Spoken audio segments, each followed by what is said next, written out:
Bonjour, and welcome back to Tea Time with Esme and Boo. I'm Esme, and this is Boo. I do the talking. She does the territorial assessments. Boo believes that everything worth having eventually arrives uninvited. She also believes the velvet stool is hers. Both are right. Today, we are drinking something that traveled a very long way and then refused to leave. Unlike Boo. Today's guest, Kudzu. A vine, an herb, a folk remedy, a federal disaster. Brewed as a tea, it's surprisingly gentle, soft, and slightly sweet.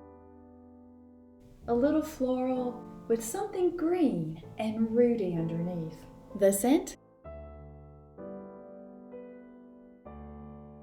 Earthy, quiet, honest, like something that grew while no one was watching.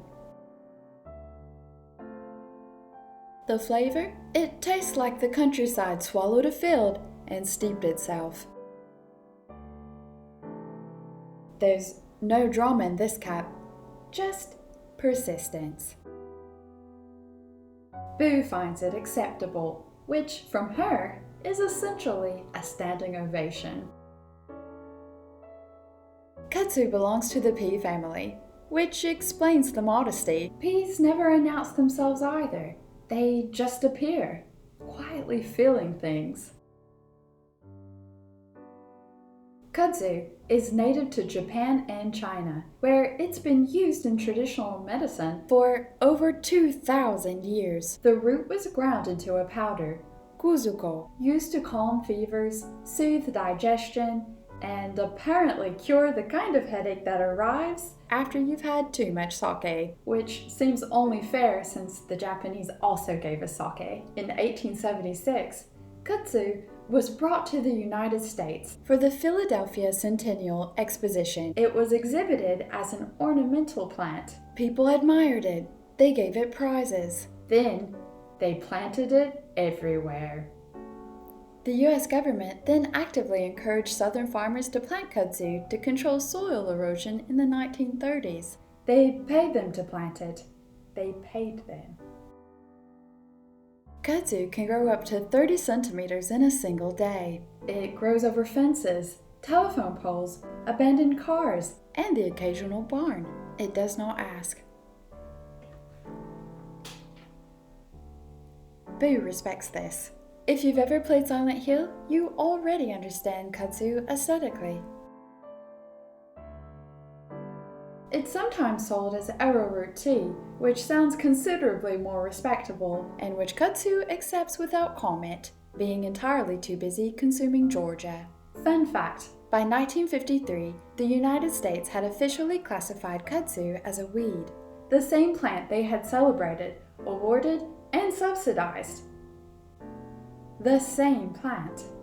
It is now listed as a federal noxious weed, covering an estimated 4 million acres of the American South. And yet, in a cup, it's entirely reasonable, which perhaps says something about context. 4 million acres. We've been living in this house for a few months. Boo's fur has already claimed every surface, every cushion, and at least 2 items of clothing I had considered formal. I'm not drawing a comparison. I'm just saying, kudzu had a 30-year head start, and I'm not sure it's winning. There's a 13th century Japanese monk named Dogen. He wrote, "To study the South is to forget the self," which sounds alarming at first.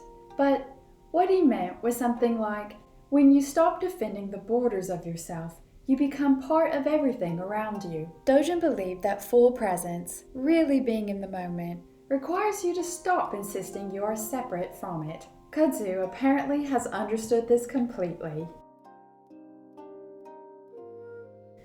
Boo also understands this. There is also a farmer and poet from Kentucky named Wendell Berry. He has spent his life writing about one small piece of land, what it means to tend something, to stay somewhere, to belong to a place rather than simply occupying it. He wrote, "It may be that when we no longer know what to do, we have come to our real work, and when we no longer know which way to go, we have begun our real journey." Kudzu did not know which way to go, it simply went.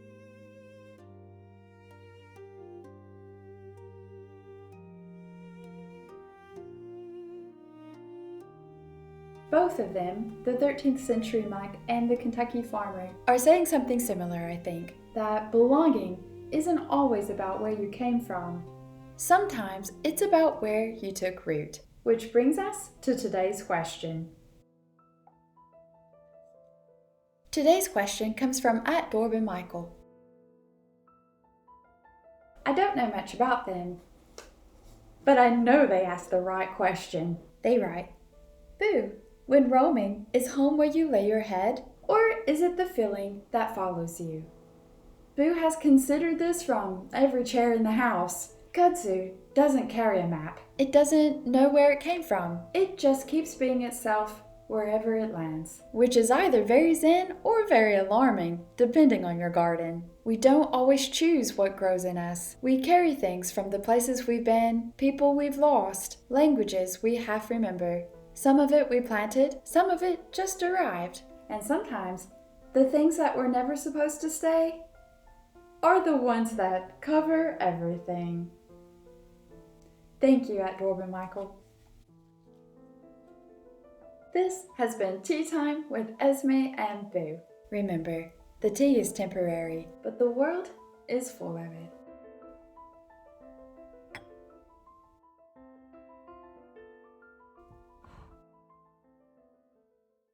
If you enjoyed this botanical detour, please like the video and subscribe for more tea-fueled dispatches from Esme and Boo.